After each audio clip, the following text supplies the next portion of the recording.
जय हिंद दोस्तों, मैं आरती द्विवेदी। स्वागत है आपका study for life YouTube channel में।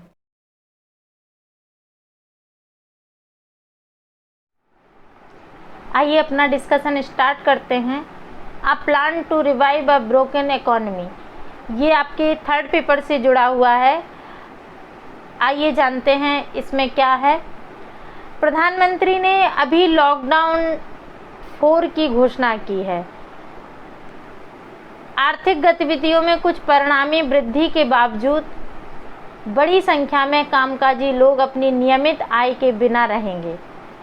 उन्होंने 20 लाख करोड़ के पैकेज की भी घोषणा की, लेकिन इसमें पहले से ही 6 लाख करोड़ का धन और बैंकों और गैर बैंकीय वित्तीय कंपनियों को मौद्रिक नीति निर्देशों का आवंटन किया जा चुका है। वित्त मंत्री की घोषणाओं में अब तक कोई अतिरिक्त सार्वजनिक खर्च शामिल नहीं है, भले ही इसके लिए अर्थव्यवस्था को पुनर्जीवित करने और आगे के संकुचन को रोकने की तत्काल आवश्यकता है। यहाँ हम चर्चा करते हैं कि अर्थव्यवस्था पुनर्जीवित करने और आजीविका का समर्थन करने के लिए सरकार को राजकोषीय संदर्भ में तुरंत क्या करना चाहिए।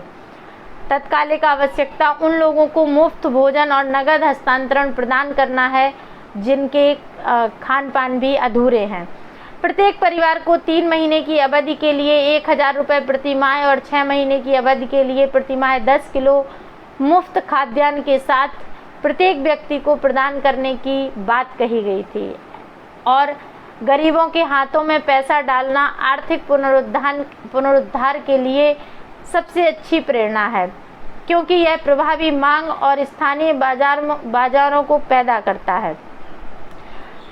गरीबों के हाथों में, नीचे तबके के हाथों में, जो गाँवों में रह रहे हैं उनके हाथों में पैसा जाएगा तो जो लोकल के मार्केट हैं उनमें मांग जनरेट होगी।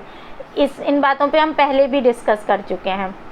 इसलिए भोजन और नकदी हस्तांतरण के एक तत्काल कार्यक्रम को सर्वोच्च प्राथमिकता देनी चाहिए। अगला इसी में पॉइंट है, मनरेगा के काम को नया रूप दें। लेकिन पोस्ट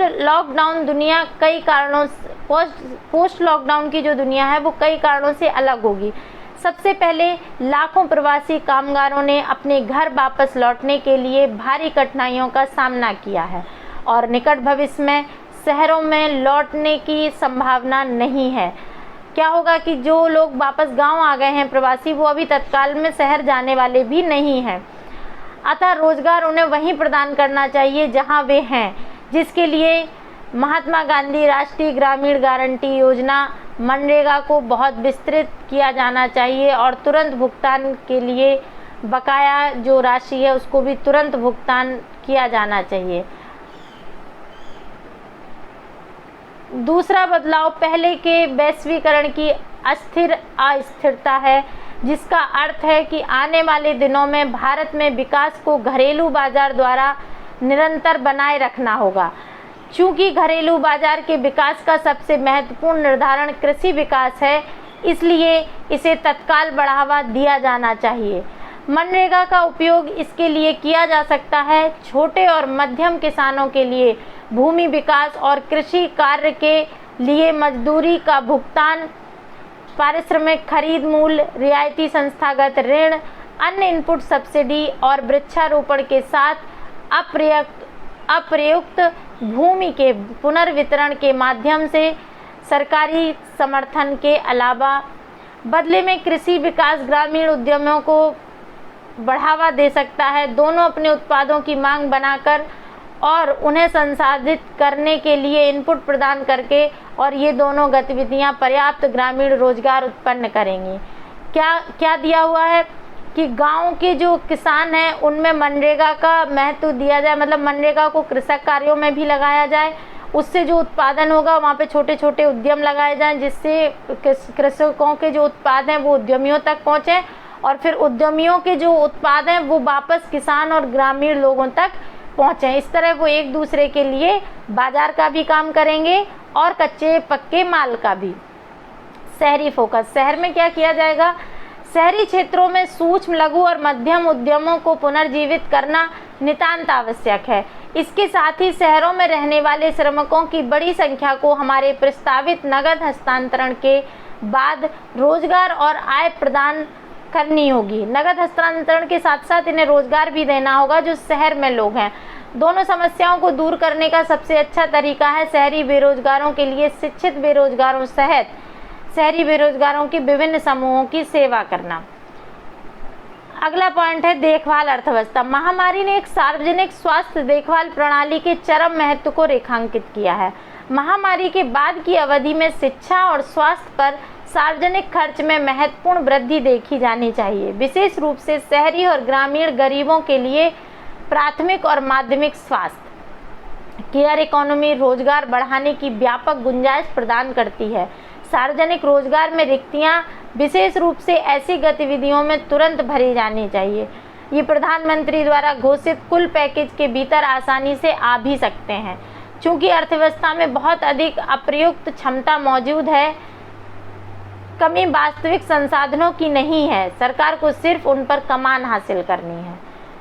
तो किस तरह हमारी अर्थव्यवस्था को पुनर्जीवित किया जाए, इस आर्टिकल में हमने डिस्कस किया। अगला टॉपिक है जल जीवन मिशन। केंद्र सरकार ने राज्य सरकारों को 2 उद्देश्यों को प्राप्त करने के लिए इस मिशन को अपनाने की सलाह दी है।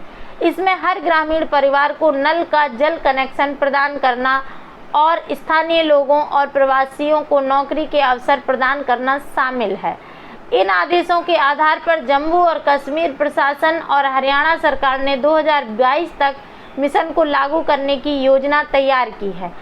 जम्मू कश्मीर में जल जीवन मिशन के लिए जम्मू कश्मीर को 680 करोड़ रुपए मिलेंगे। अब तक 18.17 लाख घरों में से 5.75 लाख घरों को कवर किया जा चुका है। क्षेत्र में 2020-21 तक 1.76 लाख परिवारों को शामिल करने की योजना है। हरियाणा सरकार ने इस मिशन के तहत वर्ष 19-20 में 1.05 लाख नल कनेक्शन प्रदान किए हैं। हरियाणा में 28.94 घर हैं, इनमें से 18.83 लाख में पहले से नल का जल कनेक्शन है और 10.11 लाख घरों को कवर किया जाना है। इसे प्राप्त करने के लिए हरियाणा सरकार राज्य में 44 NABL मान्यता प्राप्त प्रयोगशालाओं की मदद लेगी। योजना है कि राज्य विलेज एक्शन प्लान की रूपरेखा तैयार करेंगे। साथ ही ग्राम स्तर पर योजनाओं को निष्पादित करने के लिए अलग ग्राम जल और स्वच्छता समितियों का गठन किया जाएगा। योजनाओं को लागू करने में ग्राम पंचायतें प्रमुख भूमिका निभाएंगी।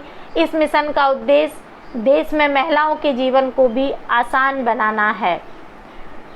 अगला एक न्यूज़ है कि नेतन्याहू आज 5वीं बार PM बनेंगे, इजराइल के प्रधानमंत्री बनेंगे। ये गठबंधन सरकार के दोनों नेता भारत के समर्थक हैं, ऐसा माना जाता है। कोरोना वायरस के संकट के बीच बेंजामिन नेतन्याहू एक बार फिर इजराइल के प्रधानमंत्री बनने जा रहे हैं। भ्रष्टाचार के आरोपों और 3 बार चुनावों में बहुमत न मिलने के बावजूद उन्होंने राजनीतिक गठजोड़ से PM पद पा लिया है। इसके लिए उन्होंने अपने विपक्षी बेनी गांज से हाथ मिलाया है। BBC से बातचीत में इजराइल के राजनीतिक विश्लेषक योहानन प्लेसनेर ने इस डील को लोकतांत्रिक युद्ध विराम बताया था। नेतन्याहू और प्रधानमंत्री मोदी की पर्सनल केमिस्ट्री काफ़ी मजबूत मानी जाती है। बेनी गांज भी कई बार भारत को मजबूत लोकतंत्र और उभरती हुई ताकत करार दे चुके हैं। इजराइल की नीतियों में बदलाव मुमकिन। इजरायली अखबार हार्टेज के मुताबिक इजराइल की राजनीति अभी तक धार्मिक और राष्ट्रवाद पर टिकी थी। नई सरकार में लिकुड पार्टी के गठबंधन वाली दक्षिणपंथी और रूढ़िवादी पार्टियों को जगह नहीं मिली है। इससे देश की नीतियों में इनका प्रतिनिधित्व कम होगा। वहीं बेनी लिबरल खेमे से आते हैं, ऐसे में उनके सत्ता में साझेदार बनने से इजराइल की राजनीति में बड़े बदलाव संभव हैं। भारत के साथ इनके संबंध। प्रधानमंत्री मोदी और नेतन्याहू ने एक दूसरे के देशों के दौरे करके करीबी संबंध स्थापित किए हैं। नेतन्याहू ने अपने चुनाव प्रचार में मोदी और ट्रंप के पोस्टरों का भी इस्तेमाल किया था। मोदी ने फिलिस्तीन के साथ अपने संबंधों को संतुलित करते हुए इजराइल के साथ भारत के संबंधों को और अधिक पारदर्शी बनाया है। व्यापार, निवेश आईटी, हाई टेक्नोलॉजी और डिफेंस सेक्टर में द्विपक्षीय संबंध से दोनों देशों को लाभ हुआ है। इजराइल भारत का तीसरा सबसे बड़ा डिफेंस पार्टनर है। ये पीटी का भी पॉइंट हो सकता है। किसी भी नई सरकार से इन संबंधों के प्रभावित होने की संभावना नहीं है। गांज की छवि भी भारत समर्थक के रूप में है। इजराइल भारत का तीसरा सबसे बड़ा डिफेंस पार्टनर है, तो आप लोग खोज लीजिएगा फर्स्ट और सेकंड कौन सा है। कोरोना महामारी के काल में मजबूत हुआ न्यायपालिका का तकनीकी ढांचा। जस्टिस चंद्रचूड़। सुप्रीम कोर्ट के न्यायमूर्ति DY चंद्रचूड़ ने कहा है कि कोरोना महामारी ने भारतीय न्यायपालिका की तकनीकी ढांचे को मजबूत आधार दिया है। महामारी के बाद से सुप्रीम कोर्ट, हाई कोर्ट और देश की 1700 से अधिक अदालतों में वीडियो कॉन्फ्रेंसिंग के लिए आधारभूत संरचना को तैयार किया गया है। इससे पता चलता है कि हम क्या हासिल कर पाए हैं। न्यायमूर्ति चंद्रचूड़ सुप्रीम कोर्ट की ई समिति के अध्यक्ष भी हैं। उन्होंने कहा कि सवाल यह नहीं है कि हमें प्रौद्योगिकी को हम अपना रहे हैं, बल्कि सवाल यह है कि हम प्रौद्योगिकी को कितनी अच्छी तरह से अपनाएंगे। वेबिनार के माध्यम से बुधवार को न्यायमूर्ति चंद्रचूड़ ने दिल्ली में वर्चुअल कोर्ट परियोजना के दूसरे चरण का उद्घाटन किया। उन्होंने कहा कि यातायात उल्लंघन के ऑनलाइन भुगतान से सिस्टम की दक्षता में काफ़ी सुधार हुआ है। वर्चुअल कोर्ट 2 परियोजना सुप्रीम कोर्ट की ई कमेटी, दिल्ली हाई कोर्ट की IT टीम, जिला अदालतों और दिल्ली की ट्रैफिक पुलिस द्वारा बनाई गई है। इसके तहत दिल्ली NCR में यातायात पुलिस ने 389 कैमरे ओवर स्पीडिंग और रेड लाइट जंपिंग के मामले पकड़ने के लिए लगाए हैं। उन्होंने बताया कि वर्चुअल कोर्ट शुरू होने के 15 मिनट में ही 95,000 रुपये के चालान का ऑनलाइन भुगतान हुआ है। यही नहीं, ये अदालतें दिल्ली जिला न्यायपालिका के 20 न्यायाधीशों का काम करने में सक्षम हैं। तो आज के लिए इतनी ही इम्पोर्टेंट न्यूज़।